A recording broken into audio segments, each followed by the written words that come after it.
හරි. ඔකේ නේද? right. එතකොට පොඩි දෙයක් මතක් කරන්න ඕගලන්ට. හරිනේ? පොඩි දෙයක් මතක් කරන්න. දැන් අපේ විභාගයට තව මාස 6ක් නැහැ. නේ? ඔක්තෝබර් වල තිබුණා. හරි? right. ඔක්තෝබර් වල තමයි තාම ඔෆිෂියලි මම අහලා නැහැ රන්මුන්ට ගියා කියලා. හරිනේ? right. අපි බලමු. right. මම ඔෆිෂියලි කොහොමද කියලා නැහැ. හරිනේ? ඒක අපි ඔක්තෝබර් වල තමයි තාම ඉන්නේ. හරිද? ඔක්තෝබර් වල. right. එතකොට දැන් අපි බලමු. right. දැන් අපි අන්තිම මාස 6 ඉන්නේ. හරිද? අපි දුම් මාස 6යි. ඉතින් මේ මාස 6ක් ඇති අපිට මේක right අඩුම තරමේ 100කින් නවත්තන්න. හරිද? මේ මාස 6ක් ඇති අඩුම තරමේ 100කින් නවත්තන්න. එතකොට යම් කිසි මට්ටමක ළමයාට ඒකකට යන්න කාලය හොඳටම ඇති. හරිද? right වැඩි වෙනුත් තියෙනවා. right දැන් අපි දන්නවා දැන් අපි right අන්තිම මාස 6 ඉන්නේ. ඒකට පාර්ට් A එකෙන් පාර්ට් C එකෙන් right කොච්චර ලකුණු ගන්න ඕනේද මේ වැඩේ කරන්න. කොච්චර ලකුණු ගන්න ඕනේද මේ වැඩේ කරන්න. හරිනේ? right එතකොට අපි C එක ගැන හිතුවොත් right C එක ගැන හිතුවොත්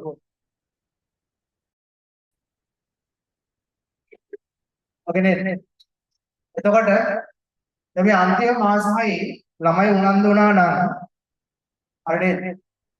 right මේක ළමයින්ගේ ඔළුවට ගියා නම් අඩුම තරමේ අපේ මේ පාස් වෙන ප්‍රතිශතය හරි වැඩි වෙනවා. හැබැයි right අවස්ථාවකට right කවුරුත් එහෙම කියන්නේ නැහැ. හරි right මොදන්නේ ඇයි කියලා right කිසිම ගුරුවරයෙක් කතා කරන්නේ නැහැ අන්තිම මාසයේ ළමයින්ට වැඩ කරන්න. ඒගොල්ලන්ගේ right සිලබස් එක right ඉවර කරන්න right දුරම හැමදාම කරන දේවල් කරනවා. හරිනේ? මේ වෙනකොට අනිත් සිලබස් එක නම් අනිත් සබ්ජෙක්ට් වල පවා කතා කරලා තියෙන්නේ. හරි මම දන්නේ කතා කරලා තියෙනවා. right right මම දන්නේ. හරිනේ? ඉතින් right අපිට 50යි ඕනේ 100ක්. හරිනේ? right ඒතකොට 100ක ඉන්න ළමයාට ඔය බලමු මොකද කරන්නේ. හරි right 50යි ඕනේ. 50 ගන්න අපිට පුළුවන්. කොහොමද? 50 ගන්න පුළුවන් වුණොත් මෙතනින් 100ව පහක් නේද? 100යි. අයින ප්‍රශ්න ලියන්න. එතකොට 100න් පහක් ලියාගත්තම 500. හරි පාඩ එකේ බලන්නවත් නැහැ. right නේ? හරි හැබැයි අපිට පුළුවන් පාඩ එකේ අඩුම තරමේ right පහක් කතාවද නේ? right අපිට තියෙනවා ඉන්ඩිකේට් right ඉන්ඩක්ෂන් තියෙනවා ඉන්ඉක්වලිටිස් තියෙනවා ලිමිට්ස් තියෙනවා ඩිෆරන්ෂියේෂන් තියෙනවා right නේ? ඊට පස්සේ ඉන්ටිග්‍රේෂන් වල අපිට තියෙනවා වොලියුම් ඉක්වේෂන් එකක් එනවා. හරිද? right trigonometric equation එකක් තියෙනවා. right straight line වලින් මොනවද තියෙන්නේ? right theory apply කරන්න වෙන මොකුත් නැහැ. right ඊට අපිට circle තියෙනවා 10ම ගත්තොත් අපිට පුළුවන්. ඊට පස්සේ binomial තියෙනවා right right ඒ දේවල් තියෙනවා. හරි? ඉතින් මෙතනින් පහක් ලියාගන්න බැරි නේ. හරි? ඔළුවේ ඇතුලේ තියෙන මොලේ වැඩ කරවන්න පුළුවන් නම් right මේකෙන් පහක් ලියාගන්න බැරි නෑ. එතකොටත් 125ක් වෙනවා. හරි? පහක් ලියාගත්තම 125. මෙතන ලකුණු 100යි. sorry. මෙතන ලකුණු 500. මේක තමයි ආව ටාගට් එක අපේ. හරි? ඒ දන්නකො මෙතනින් 4ක් ලියාගත්තත් මෙයත් එක්ක 500ක් යනවා. හරිනේ? 100ක ඕකේ. හරිනේ? ඉතින් S එක ගැන ඒකට අහන්න දෙයක් නැහැ නේ අපිට. S එක ගැන කතා කරන්න දෙයක් නැහැ. හරිනේ? උත්තර දෙයක් කරන්න පුළුවන් නම් අන්තිම මාස 6ට ඇවිල්ලා right ළමයට ටාගට් කරලා right ඒ ළමයා S එකේ නවතින එක ගැන මේ මොහොතාවක් වුණොත් 500 අඩු වෙන S එකේ නවතින එක අහන්න දෙයක් නැහැ. හැබැයි ඔබට තාම ලකුණු 30න් 32න් S එක දෙන්න බෑ. right ඒ දෙන්නේ 150ට වඩා පොඩ්ඩක් පාස් කරලා තමයි 32කට වගේ ගෙනල්ලා S එක දෙන්නේ. හරි ඒක තමයි ඇත්ත යථාර්ථය. එතකොට ඉතින් මේ මාස 6 ටාගට් කරොත් හරි මේ මාස 6 ටාගට් කරොත් මාසෙට එක ගාන හැදුවා. මාසෙකට එක ගාන. හරිනේ? මාසෙකට එක ගානයි හදන්නේ. මේ මාසේ ගත්ත දැන් ඉන්ටිග්‍රේෂන් යනවා මම ඉන්ටිග්‍රේෂන් කොහොමද ඉවර කරගන්නේ මේ මාස. හරිනේ? ඒකම ඩිෆරන්ෂියේෂන් මගේ ඔළුවේ තියෙනවා මම ඩිෆරන්ෂියේෂන් ටික ෆුල් කරනවා. රයිට්? එතකොට තව ගානක් යනවා. හරිනේ? ඔය විදිහට ඇප්ලයිඩ් ගානකුත් මේ මාසේ පුළුවන් කරගන්නවා. ආයි බලනවා. ආයි මම බලනවා. රයිට්? වෙක්ටර්ස් එක්ක කෝප්ලේන බලනවා. රයිට්? ජොයින්ට් ඇන්ඩ් ඩ්‍රොප් එක රයිට්? ඊළඟට තියෙන එක බලනවා. හරිනේ? රයිට්? ඔය විදිහට මොකද කරන්නේ? හරිනේ? අපිට පුළුවන් මොනවා කරන්නද? අපිට පුළුවන් මේ මාස 6 ටාගට් කරන්න. රයිට්? මේ මාස 6 ටාගට් කරා නම් හරිනේ? හිතන්නකෝ රයිට්? අඩුම ලකුණේ ඉන්න මට්ටමේ ඉන්න ළමයාට 100කට යන්න. හොඳට මතක තියාගන්න. අඩුම මට්ටමේ ඉන්න ළමයාට 100කට යන්න. එතකොට දැන් මේ මට්ටමේ ඉන්න ළමයාට 500 ඉන්න ළමයාට මොකද කරන්න තියෙන්නේ? තව පොඩි එෆෙක්ට් එකයි දාන්න තියෙන්නේ. හරිනේ? මොකක්ද එෆෙක්ට් එක? මෙන්න මෙතන තියෙන questions දෙකක්. right අපි දැන් තුනක් 150 කරනවා. එතකොට 450 එනවා. ඉතුරු දෙකෙන් 200 එන්නේ. කීයද? 650.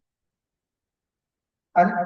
කම්ප්ලීට්ලි ලියන්න ඕනේ 3යි. ඉතුරු දෙක හරි. අපි නේ ලියනවා 70% වේ. හරි. ලකුණු 100ක් කියන්නේ 70% වලට අඩුයි. right 150 නේ 150 ගත්තා නේ 230 එන්නේ right ඒකට 70% නෙමෙයි 100 කියන්නේ right 100 වලට 70% වලට අඩුයි හරිද එතකොට එහෙම ලියනකොට මෙතනින් තව දෙකක් විතර වැඩි කරගත්තා නම් හරිද මෙතනින් අපි තව දෙකක් වැඩි එකක් වැඩි කරමු එතකොට 150 එන්නේ කීයද 800 හරිනේ එහෙනම් බැරි වෙච්ච පාඩ නම් කතාවලා දාලා දැන් තියෙන දේවල් වලින් තාමත් අපිට පුළුවන් මේකෙම ගන්න. හරිද? හොඳට මතක තියාගන්න. හැබැයි ඉතින් මේ මාස 6 රයිට් අසීමිතව වැඩ කරන්න. මේ මාස 6 අසීමිතව වැඩ කරනවා. රයිට් ජීවිතයේ තියෙන හැමදේම කැප කරන්නට මේ මාස 6. නැත්තම් මේ වැඩේ කරන්නේ. හරිද? right ඒ නිසා මතක තියාගන්න මේ මාසය හරියට ගහකට කරොත් ඔයගලන්ට ඒ තුනකට යනවා කියන එක right හරියට හිතන්න බැරි දෙයක් නෙවෙයි. හැබැයි ඔළුවේ වැඩ කරන්න ඕනේ මේක. හරියට හැමදාම හිතර ගන්න ඕනේ. මම මොනවා හරි දෙයක් කරනවාද? මම මොනවා හරි දෙයක් පුළුවන් කරගන්න. මම මොනවා හරි දෙයක් ලකුණක් හොයනවාද? හරියට අන්නේ සිතුවිල්ල තියෙන්න ඕන ඔළුවේ. හරි එතකොට ඔයගලන්ගේ ටාගට් එක තියෙන්න ඕනේ. right ලබන මාසයත් මේ මාසය අද right තානම් නේ 20 right ලබන මාසේ 20 වෙනකොට මම මොන පාඩමද ඉවර කරන්නේ කියලා අද right පුළුවට ගන්න පුළුවන් නම් වර්ක් ෂෙඩියුල් එකක් හදාගන්න right පුළුවන් නම් වර්ක් ෂෙඩියුල් එකක් හදාගන්න right මොන ගානද මම මේ මාසේ කම්ප්ලීට් කරන්නේ ඒක 100% කම්ප්ලීට් වෙන්න ඕනේ right 100% අවශ්‍ය නැහැ දැන් right අඩුම මට්ටමේ ඉන්න කෙනාට නම් right මොදෙන් 75%කට ගෙනාවා නැහැ හරි ඒකට යන එක්කෙනාට 100% ගේන්නේ හරි එතකොට සියලු තියරි ටික බලලා සියලු ගණන් ටික හදලා පාස් ටේබල්ස් ටික හදලා right මොකද වෙන්නේ ප්‍රිපෙයාර් වෙන්න ඕනේ ඕනම ගණනක් දුන්නොත් හදන්න ඕනම ගණනක් දුන්නොත් හරි එක මාසය මේ මාසෙම රයිට් එෆර්ට් එක දානවා ඒක කරන්න. ඉතින් අපි දැන් වැඩ කරලා නම් ඉන්නේ රයිට් වැඩ කරපු ළමයාට ඕකට එච්චර ලොකු එෆර්ට් එකක් දාන්න ඕනේ නැහැ. අපි ගාව ඩිෆරන්ෂියේෂන් තියෙනවා නම් රයිට් අපිට අඩුපාඩුවක් තියෙන ලිමිට්ස් නම් අපි ඒ ටික බැලුවා. රයිට් අපිට අඩුපාඩුවක් තියෙන පාර්ට් A කියන ක්වෙස්චන් එක නම් අපි ඒ ටික බැලුවා. රයිට් හදාගන්න.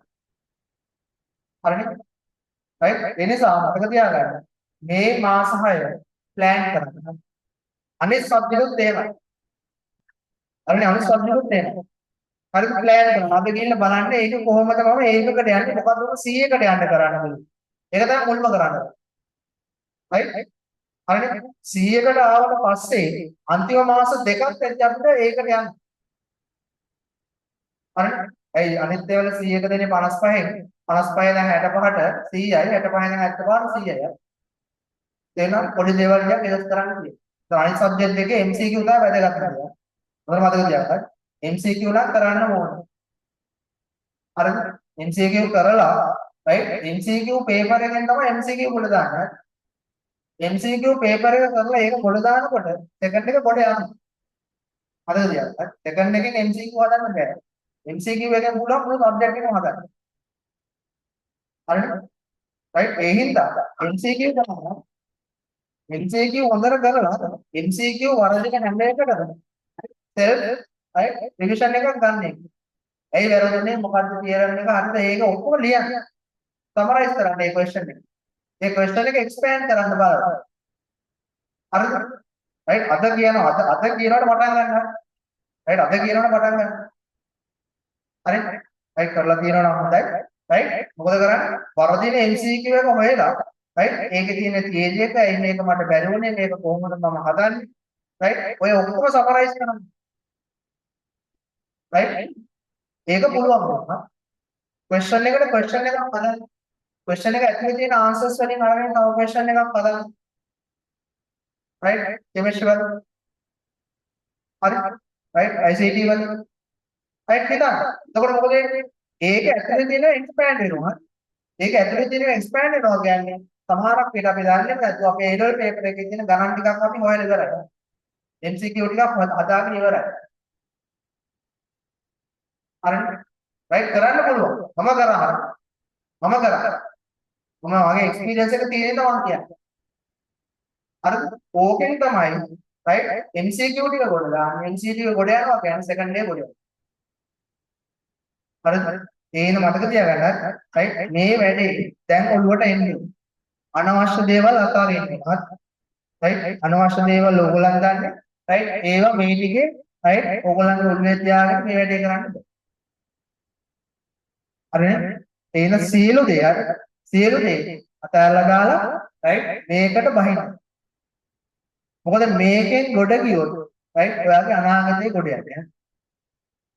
තේරුණාද? ඔයගොල්ලන්ගේ අනාගතයේ ඉන්වෙස්ට්මන්ට් එකක ඉන්නේ. මේ මාසය ඉන්වෙස්ට්මන්ට් කරොත් ඔක්කොරේ මට්ටමකින් right තමන්ගේ ජීවිතේ උඩට එනවා. හරිද? right ඒ මට්ටමට යන්න. හරිද? අනාගතේ ලැබෙන දේ ගැන අපි බලමු. නමුත් දැන් අපි හිතමු ඒක. හරි? ඒ හින්දා right මතක තියාගන්න. තව මාස 3ක් යනකොට ඕගොල්ලන් එන්න ඕනේ right S එකේ ඉන්න එක්කෙනා 100කට right 100ක ඉන්න එක්කෙනා right ඒක ළඟටවත් එන්නේ. ඊට පස්සේ අපිට තියෙන එක මේන්ටේන් කරන්න. හරි? දැන් try කරන්න. හරි? එතකොට අන්තිම ටිකේ අපිට ස්කූල් එකේ වැඩ කරන්න පුළුවන්. හරිද? දැන් මාසෙලා වැඩ කරන්න. අන්තිම මාස දෙකට එනකොට අපිට ස්කූල් කරන්න පුළුවන්. හරි? හරිද? ඒ හින්දා මේ ටිකේ හොඳට වැඩ කරන්න. හරි? right මේ ටික හොඳට බහලා වැඩ කරන්න. දැන් තමයි ඉස්කෝලේ යන්නේ අබේ නේ? බන්නේ දවස් නේ? right යනවා නම් ඒක කමන්නේ. හරිනේ? නේ? right මොකද වෙන්නේ? right නැත්තම් මොකද වෙන්නේ? අපි උදේ 6ට නැගිටලා right ඉස්කෝලේ යන්න. නේ? හරිනේ නැගිටින්නේ.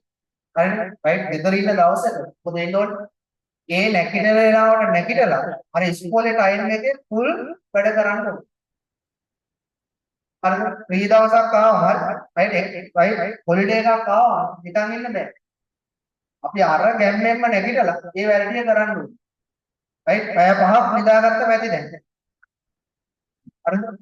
right පැය 5ක්වත් නිදාගෙන right ඊට වඩා ඉතින් නිදා ගන්න පුළුවන් නම් කමක් නැහැ. මේ වැඩ නැත්තම්. හරිද? right වැඩ තියෙනවා නම් නේ නිදා ගන්න බෑ. හරිද? මේ ටිකේ වැඩ කරන්න. හරිද? මොකද අන්තිම දවස් වලට යනකොට අන්තිම මාසෙට එකම මාස දෙකට යනකොට එහෙම නිදි මරන්න බෑ. right ඔයිට වඩා හොඳට නිින්ද යනවා. හරිද? right ඔයිට වඩා හොඳට නිින්ද යනවා. ඒක right ඒ කාලේට බෑ ටිකක් තමයි. අන්න ඒක දැන් මහන්සියට. ඒතර අන්තිම ටිකේ අපිට ස්කූල් එකේ ඉන්න පුළුවන්. හරිද? right ඒ හින්දා අද ගෙදර ගිහිල්ලා ඔළුවට අරගන්න. මොකක්ද මම මේ මාසයට කරන්නේ? මම මොන ගණන් ටිකද කරන්නේ right ඒ ගානෙන් ගාන අරගෙන මම මේ මාසේ මේ ගාන ඊළඟ මාසේ මේ ගාන ඊළඟ මාසේ මේ ගාන right ඒකම අපිට දැන් තීරයක යන ගණන් ටික එනවා right එතකොට මේකේ හරිනේ 150 ගන්න පහක් ලියන්න බැරි වෙන්නේ නැහැ හරි right බැරි වෙන්නේ නැහැ ඔය ඔළුව හරියට වැඩ කෙරුවොත් හැබැයි ඒකට තමන්ගේ ඔළුවේ තියෙන්න ඕනේ right තමන් ගැන right හිතන්න පුළුවන් වෙන්නේ හරිනේ right මට කවුරුත් මේවා කියලා දෙන්නේ හිටියේ නැහැ මමත් ඕගලා වගේ මන්ද ගියා right ඒගොල්ලෝ ඉගෙනුවා right විභාගෙට අන්තිම සතිය වෙනවා right පාඩම් කරන විදිය කියලා දුන්නේ නැහැ මේ සබ්ජෙක්ට් වල කිව්වොත් මේ මාසය අන්තිම මාසය මොකද දැන් කරන්න ඕනේ කියලා කිව්වොත් කතා කළා right කිව්වනම් හරි වණ මත ගොරෝදි හරිනේ right හැබැයි right amount එක කියලා දෙන්නේ නැහැ හරිනේ හැම ගුරුවරයාම කතා කරන්නේ නැහැ කතා කරනවා නම් හොඳයි හරි කතා කරන්න ඕනේ හරිනේ ළමයින්ට තේරෙන්නේ නැහැ මොකක්ද right ගම්ගෙදේ S එකේ ඉන්න ළමයට තේරෙන්නේ නැහැ S එකෙන් 100කට යන්න හිතන්නේ හැමදාම පන්ති යනවා ගෙදර යනවා බලන්නේ right ආයෙ ගෙදර යනවා අයි ගණන් හදන්නේ හරිනේ ඒ නිසා ඔයන්නේ මේක ටාගට් කරලා යන්න මේ මාස 6 ටාගට් එකේ ඉන්නේ ටාගට් ඇචීව් කරා මාසෙ මාස සතියේ සතියේ ටාගට් කරලා යන්න හරි සතියකට වර්ක් ෂෙඩියුල් එක හදන්න මම කියලා තියෙනවනේ නේ ටයිම් ටේබල් එකක් හදලා ඒක සතියේ වර්ක් ෂෙඩියුල් එක හදලා රයිට් ඒ වැල්ඩිය කරන්න රයිට් ඒ නිසා රයිට් දැන් මහන්සි වෙන්න දැන් අසීමිතව මහන්සි වෙන්න තමන්ගේ රයිට් පුළුවන් තරම් එරර්ස් වල රිඩියුස් කරන්න එරර්ස් එක රිඩියුස් කරන්න එතකොට ලකුණු ටික වැඩි වෙනවා හරිනේ රයිට් ලකුණු රයිට් ගානක් හදනකොට යම් කිසි ලකුණු ටිකක් අඩු වෙනවා කියන්නේ හැරෙනවා කියන්නේ රයිට් ඒ කියන්නේ අපේ එරර් එකක් තියෙනවා එතන රයිට් ඒක හඳුනගෙන ඒකට අදාළ කරලා සොලියුෂන් එක ගන්න ගණන් ටිකක් වැඩියෙන් හදන්න ඊට ටික වැඩියෙන් බලන්න හරි නේද රයිට් ඒ නිසා රයිට් මේ මාස 6 රයිට් හරිනේ වැඩ ටික වෙන්න ඕනේ මේ විදිහට හිතලා වැඩ කරන්න කාගාට රයිට් එතකොට රයිට් මාස 5න් අපිට ගණන් පහක් පුළුවන් හරිනේ 6 වෙනි මාසෙ නිකාගෙන ඉන්න හරි රයිට් 5 වෙනි අදන්න රයිට් 6ක් හදන්න ඕනේ නේ රයිට් 5යි අදන්න ඒ ඉන්න මාස 5ක් ඇති රයිට් මේ වැඩේ කරන්න හරිනේ රයිට් ඒ නිසා අඩුම තරමේ B එකෙන් නවතින්න පුළුවන් S එකේ ඉන්න ළමයාට වැඩ කරොත් එහෙම B එකේ නවතින්න පුළුවන් අඩුම වශයෙන් රයිට් මේ A එකෙන් 5යි B එකෙන් 5 B එකෙන් 5 යනවා 100 ගන්න රයිට් 625 කියනවා හරිනේ 625 කියනවා හරි තව පොඩ්ඩක් ගෙම්ෙන් දාගත්තා 625ට හරි ඒක නිසා මතක තියාගන්න හරි මේ වැඩේ කරන්න ලේසි හැබැයි අපි හිතන්න ඕනේ ඉතල වැඩ කරන්න හරි මේක රයිට් වැඩ කරන්න හරි මම අන්තිම මාස තුනේ මතක් කරනවා රයිට් අන්තිම මාස තුනට මතක් කරන්න ගිය අවුරුද්ද මතක් කරන්න මම මතකද අවුරුද්දක කලින් මම මතක් කරා නේ මම කිව්වා ආයෙ මම මතක් කරනවා මොන්න මතක් කරා හරි දැන් මොකද මට මතකයිනේ ඔයගොල්ලෝ එක්සෑම් හරිනේ ඔයගලන්ට වගේ මට මතකයි ආයෙ තව මාස තුනකින් මතක් කරනවා හරිනේ රයිට් ඒ නිසා මේ වැඩේ කරන්න ඕකේ රයිට් එහෙනම් රයිට් මේ වැඩේ කරලා ඉන්න රයිට් දීපු වැඩේ රයිට් එතකොට අද ගිහිල්ලා ටාගට් එක හදන්න මොකද කරන්නේ Okay.